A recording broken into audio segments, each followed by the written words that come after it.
What's up, y'all? It's Ashley. I'm Fee. It's Melody. And Cody here. And you've tapped into The Mama Stand.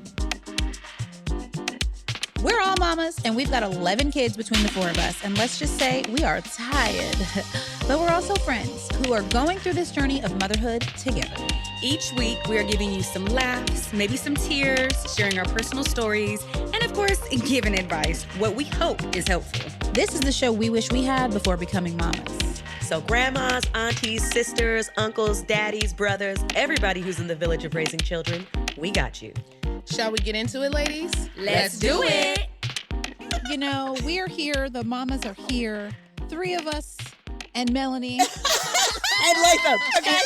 who is completely enthralled. We're all so enthralled funny. by our guest today, Miss Latham Thomas. Welcome. Thank Welcome you to the so much for podcast. having me. Yes, we're excited to Thanks talk for to you. coming. We're so excited because you're, I mean, you're amazing, but you're also so cute. So Oh my cute. God, so are you?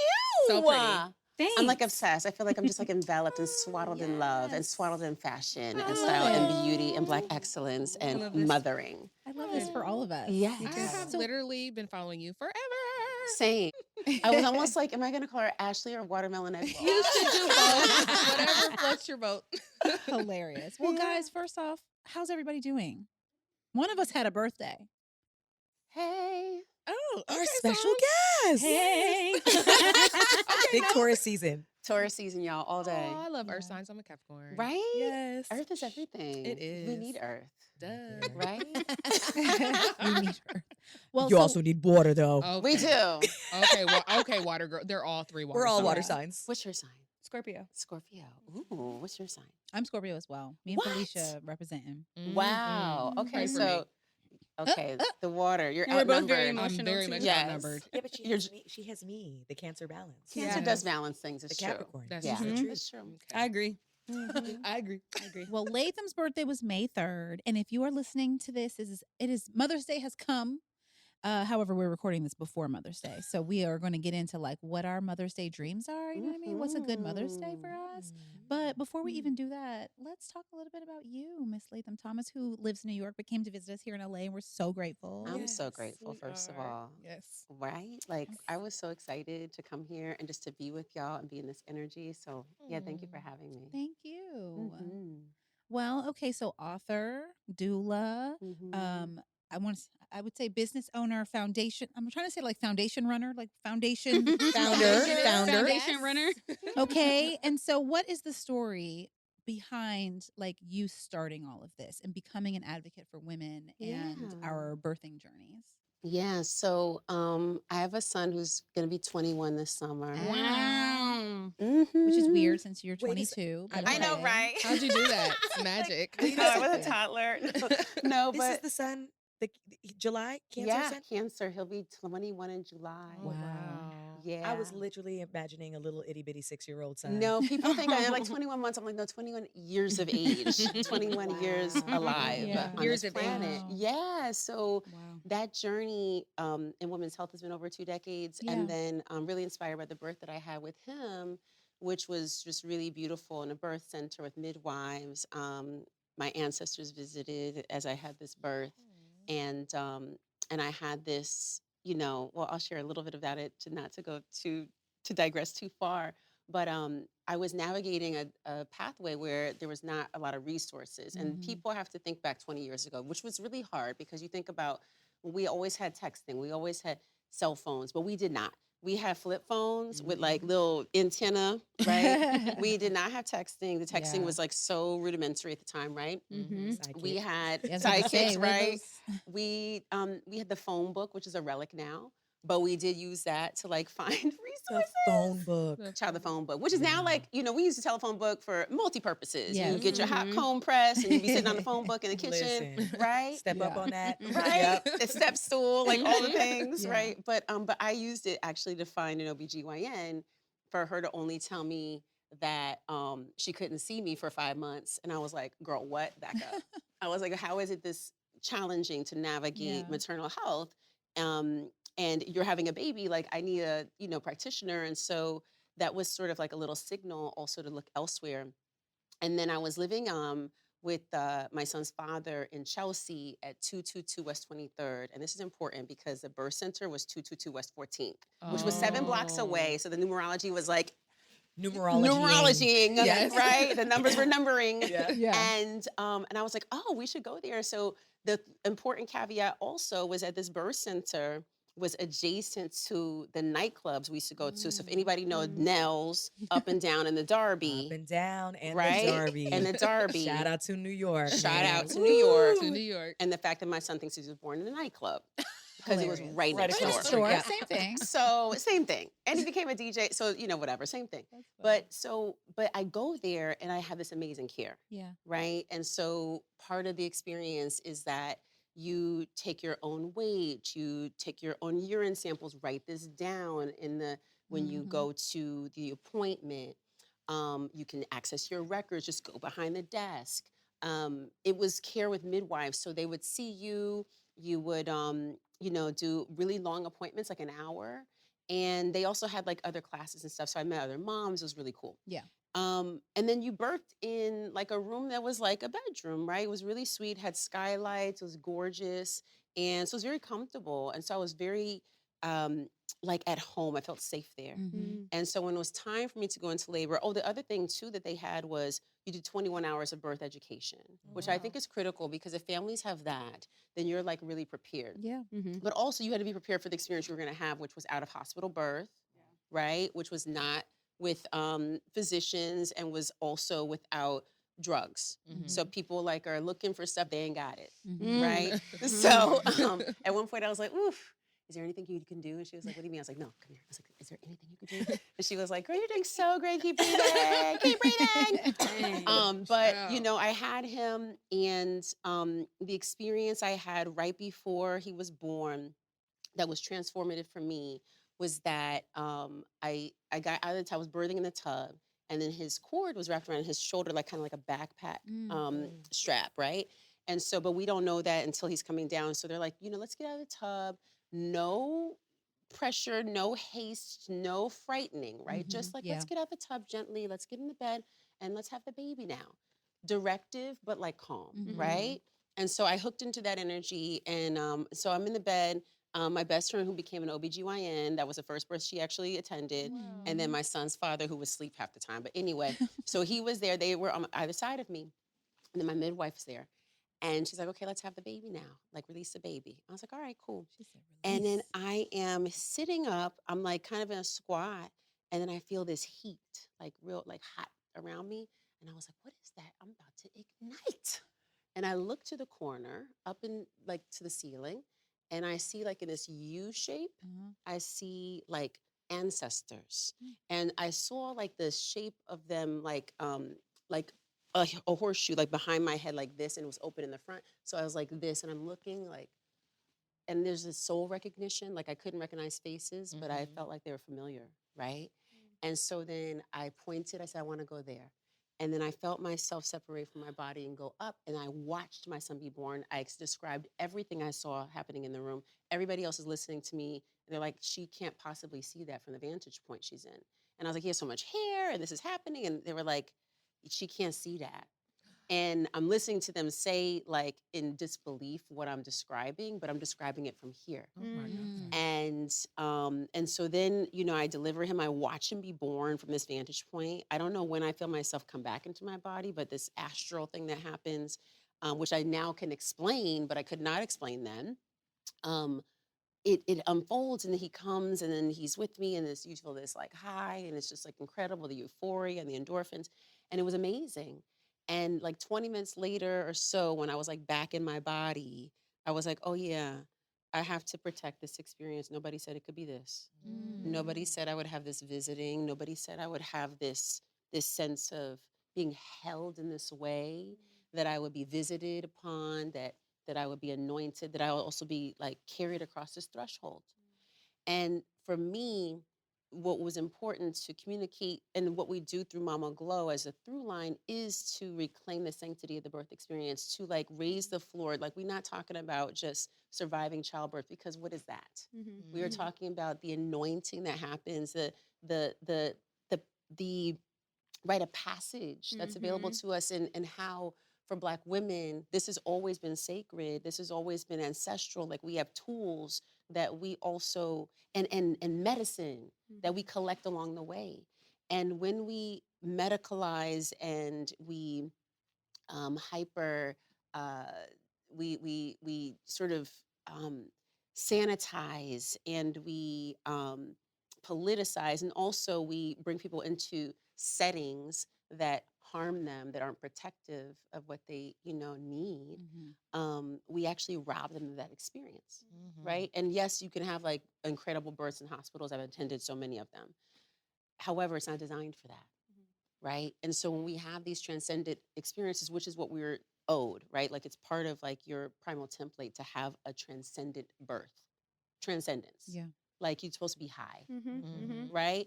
That's available to us. It's available to each of us. And so we need to restore our belief in our capacity for birthing, but also we need to be flanked with our village to remind us that we're safe when we're undergoing the process so we can actually go.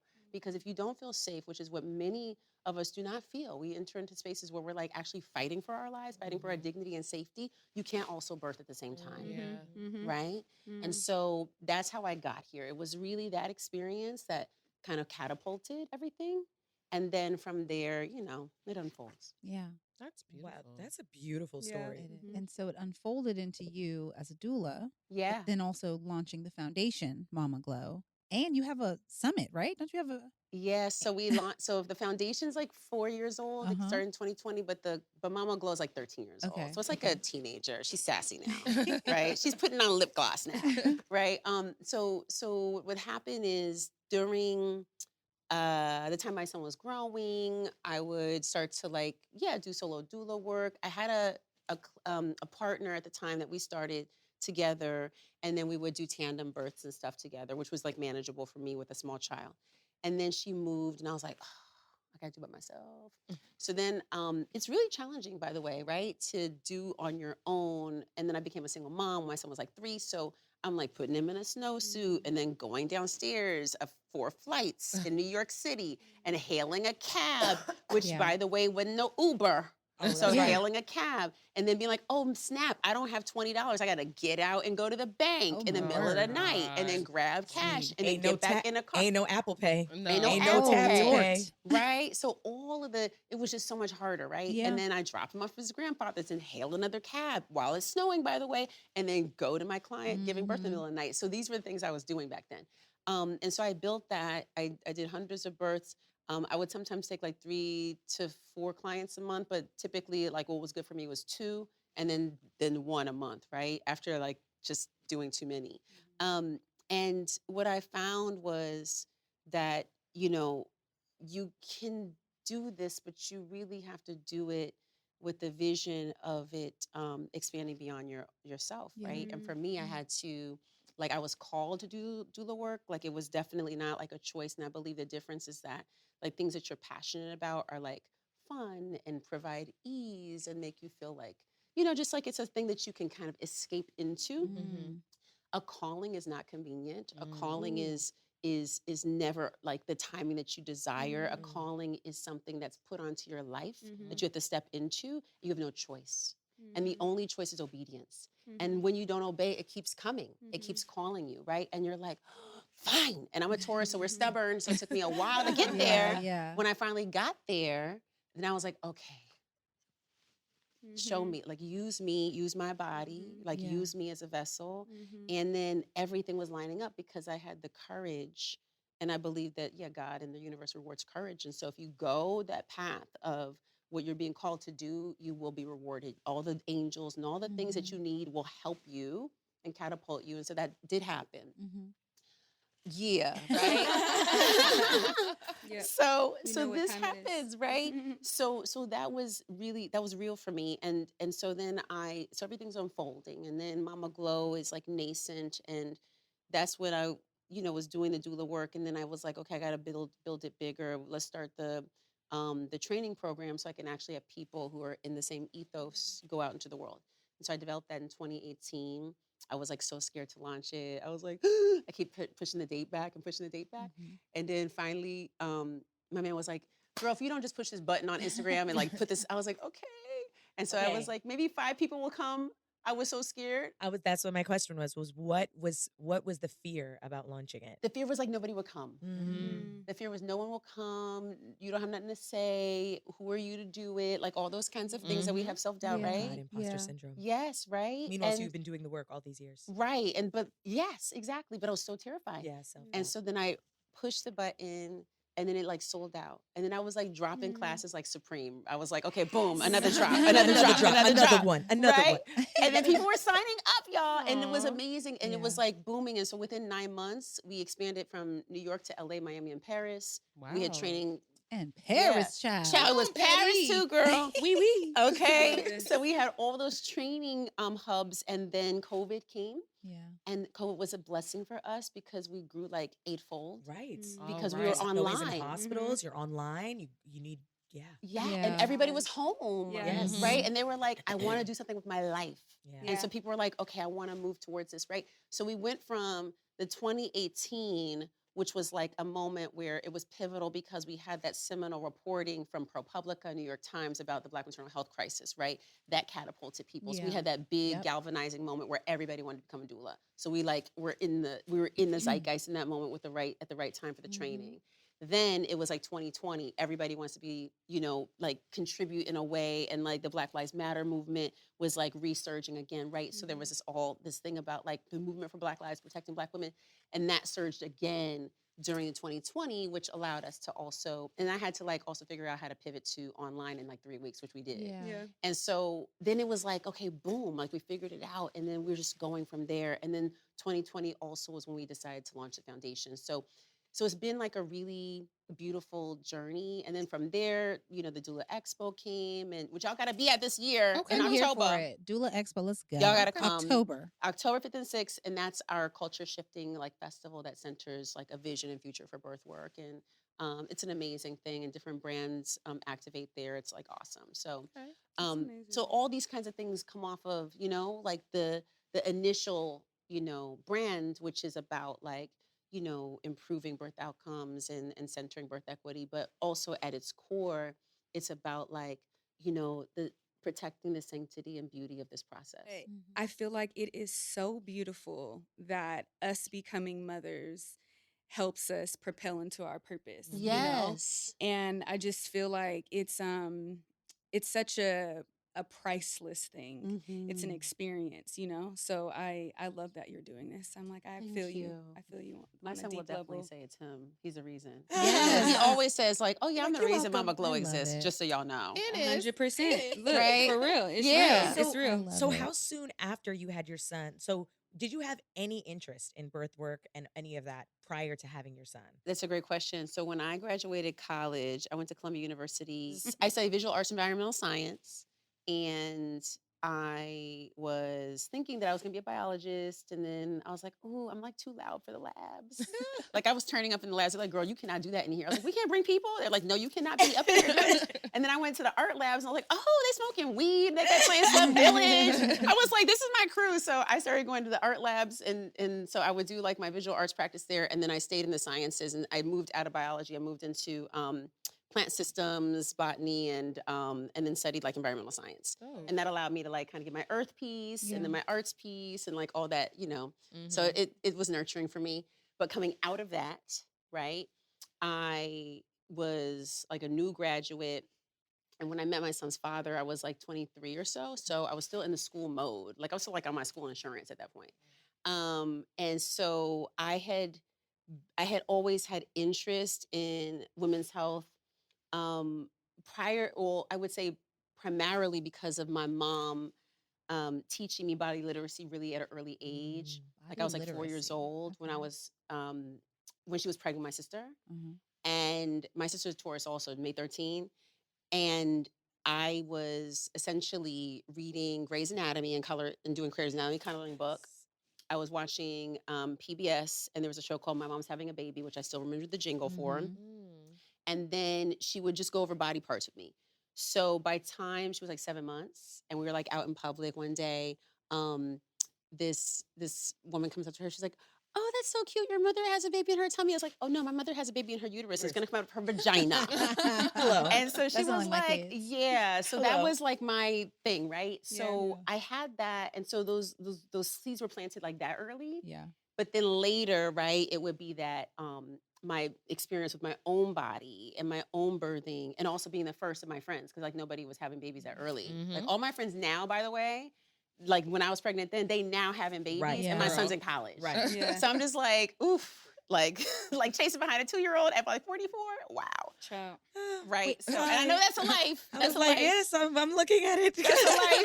Or That's a not life. 44, Like, relax. I'm I not was gonna say, 44, but I have a 2-year-old. Mel Yes. probably like, Yeah. Those Can I- 2-year-olds, once their legs, have a them little 2-year-old now. legs, Hilarious. they are so fast. Yeah. Wait, I have one question about even reconciling like purpose and passion and Yeah. all of the amazing like skills that you had Mm. and business.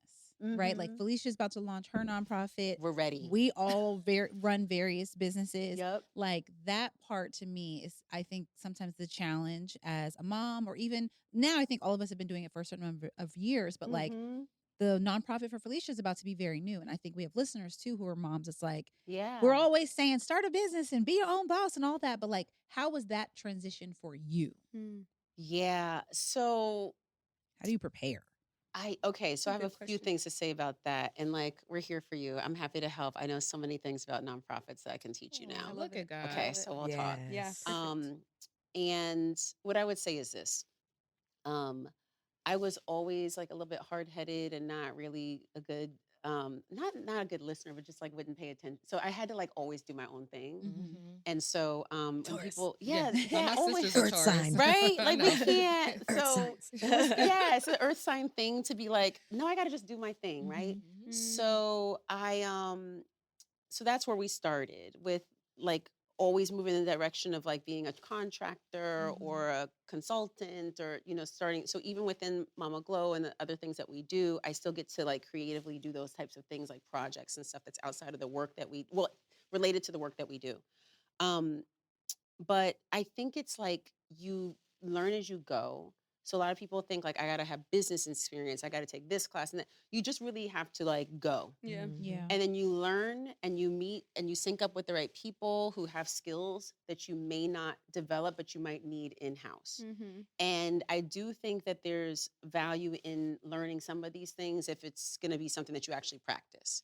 But then I think it's really good to like, enroll people in your vision and then have some people who are really much better than you come do those things. Yeah. Because we've spent a lot of time also like over credentializing and like weighing on like, oh, well, I don't have this, so then I can't do that. And it actually prevents us from putting things out into the world. And there's people who have like no credibility, no expertise, and they they go to one class, they go to like a lecture and they're like, I'm about to start a business off of this Yeah. person's thing. Yeah. And so they'll take what you left as crumbs and like build something Yeah. while you're too busy telling yourself you can't. Yeah. And so I feel like that's one thing and is really important, like getting those people on board to help. And then I think the other piece is like for me, I did a lot of journaling too. So I saw iterations. So I was able to look back and be like, oh, I did that thing. Okay, cool. And check in with self. And so have self-reflective moments around like your accomplishment and also not tying your worth really to like productivity. Because I think people also get really like, oh, did I get this done? Did I get done? Checklist, which is like capitalism, and I think that prevents us from really stepping into purpose a lot of the time, because sometimes what you're doing is it's really important to focus on actually taking the time to build and nurture it first. And when you can do that right and design the right thing that people need or what the world needs, if it's meant to flourish, like it needs you to pour in and nurture it, right? And so a lot of times we're so focused on like launch and get this out there and blah blah and make money, and sometimes it takes like years for Yeah. something, right? Word. And so I think that's an important thing, like slow, Yeah. steady, don't rush, go at your own pace. Like I was really good at my own pacing. And I think that's very helpful. And Taurus is too, because you can't like, we're like, oh, you pulling my horns, I'm going slower, right? So there's that, but I think but really like self-pacing is so important, because if you start to feel disoriented or ungrounded or dislodged, or you won't continue if you don't feel Mhm. like you're anchored, right? If you don't have community around you, if you don't feel like you have support. Mhm. So I think that those are really important pieces. And also know who you can trust, because there's people who are in your life, right? Mhm. And some people are wishing things but not wishing you well. Mm. And so making sure that you have a really tight unit that you can share things, bounce things Mhm. around with. And Game changer. yeah, It's a that's Yeah. game huge, changer. right? Like Yeah, having that. I think it's very big. It took me time because I had trust issues, but it took me time to Yes. actually recognize that these people want me to do well and they love Yeah. me and they care about me. But the way that I was able to show up and be vulnerable was such a like it was therapy for me, you know. Yeah. Yeah. You know what I was gonna say too? I was gonna say, I think it's important as we are stepping into purpose. I always tell myself, do all you can do and God will take care of the rest, you know? Yeah. Won't he? And I really feel like when you do, like you said, you just start anywhere Start. because God is going to put the people along the way. And if you don't get the person or whatever it is that you need, it might not be time. Yeah. Yeah. You know, so I agree with what you're saying. Yeah. Yes. Yeah. I so agree with you. Yeah. Aw. Definitely. Okay. This is why we have a nonprofit. That's right. This is why we both. That's we're why you like, I'm both like, yes, help you're singing to mamas. you're talking to my soul. Yes. You Yeah. both help Mhm. mamas with your nonprofit. Well, let's help Yeah. another mama. I know Yeah, that's We let's right. have help a a mama. question Yeah. of the day. Question of the day. Yeah. So, Oh, baby. Latham, you can answer this. Okay. It says, my partner and I are trying to have a second child. Okay. Our first is very clingy. What are some tips to make sure that he feels a part of the process and can embrace being a big brother rather than feeling left out and he's no longer the baby? What age, I wonder? Does it say? No, but it says no longer the baby and he's clingy. So I'm just going to gauge that the baby is Toddlerish. probably yeah. toddler. Yeah. They're probably young. Yeah. Yeah. You know, I think with parenting, so a couple of things. When a new baby's on the way, you can hire a sibling doula who can Oh. help you with transition. know that So was a just one thing. thing to share. But I would say that it's a milestone, right? To have a new child come into the fold. And so a couple things, always having like time that's just one-on-one with them, that's really Mhm. special. Yeah. And encouraging age appropriate activities that sort of help them be responsible and also help them feel like they're helping and they're Mhm. useful Yes. Yeah. and integrated, I think is important. Doing a little project before the birth, like, making this thing for your little Love sibling, you. right? Yeah. Mhm. Talking and maybe like doing goodnight prayers and things like that, just like ritualizing for the preparation. But knowing that like they regress, right? Yes. Because if you were the only child, there is you do have this crestfallen moment where all the attention does flood towards a newborn. And so then it's like, oh, if I cry, somebody's going to come hold me Right. again. If I Yep. do this, if I pee my pants, or, so they Right. will do these kinds of things. And it's okay. And not to punish, but to remind them that they're like a big boy or big girl now also. And that like only babies are wetting the bed. How are you wetting your bed? Yeah. But playful, but like not chastising, I Yeah. think is really important. And one other thing I think is so key when welcoming a new one, because I don't believe in clinginess. Really? No, I do think that children are hardwired from birth with expectation to be cared for by Mhm. buffering adults, right? Every mammal is, right? Mhm. And so well adjusted newborns seek to develop relationship and bonding through secure attachment.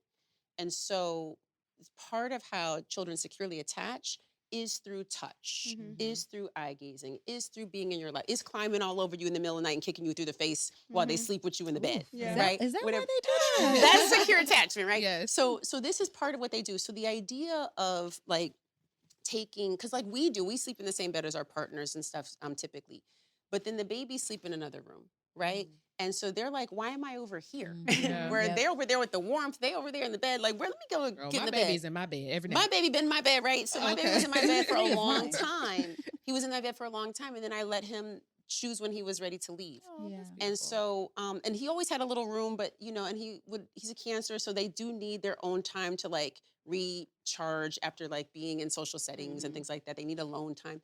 And so he really appreciated that, but he also appreciated that he could always come in. Right. Yeah. And so he actually he developed into a really independent and like very well adjusted, self-actualized child.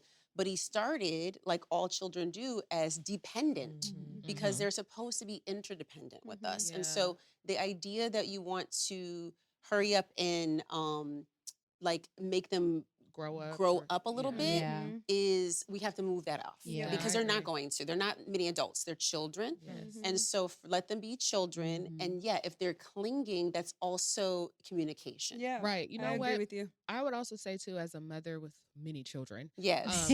I would second guess having another child if that is not something that you feel like you are emotionally capable of doing. And I think a lot of times people don't think about that because your child that exists now, the next baby is going to want the same amount of attention. Yeah. So if you're Mhm. feeling like you need to try to like you said, usher them along, then maybe having multiple children isn't for you because even now, like my baby is always on me and my other daughters are, and I'm literally telling the baby, like, they're my babies too. Like, and I have to hold all of them and they're You have to all in the hold bed all with of me and them. they all want to be in the shower with me. And I do too. I don't mind it. This is why I don't have energy for other humans though. Because like Right. I am 1,000% in with my girls. Like I give them so feel all you. of me and emotionally and physically because for the same reason my mom was the same way as me with me. She let me cling to her as long as I wanted. And when I was ready to go, when I was 30, I was ready to go. Yeah. But when I But moved this here, is so key. yeah, but I mean, Yeah. but that love and secure, that's exactly what it is. I feel so safe and secure with my mom. Yes. And I know that's why my daughters are like that with me. And I don't ever want to break that. Yes. Like, Right. yeah. Yeah. There's no Yeah. age limit, right? Mm-mm. And there's no,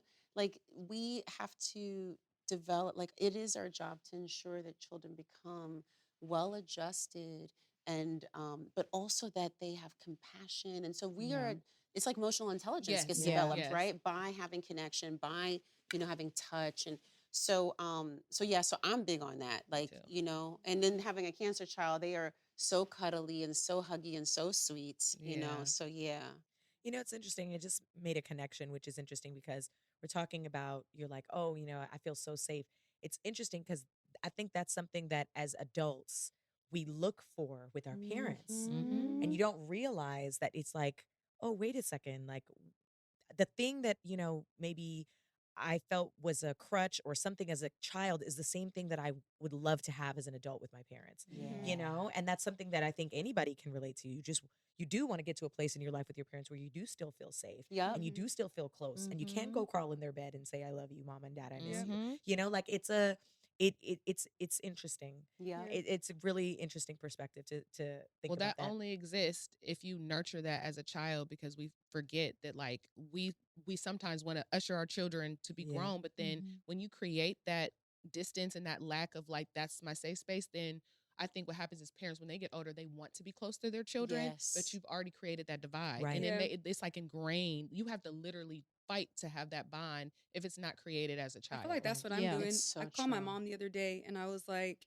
something, I don't know, something felt so not heavy on my spirit, but it was just bothering me. Mm-hmm. And I was like, with me stepping into this nonprofit, the foundation is the way that I was raised Yeah. and the things that I've experienced and that we saw snippets of. Yeah. But I told my mom, I was like, in this season right now, I really need you to be like my best friend.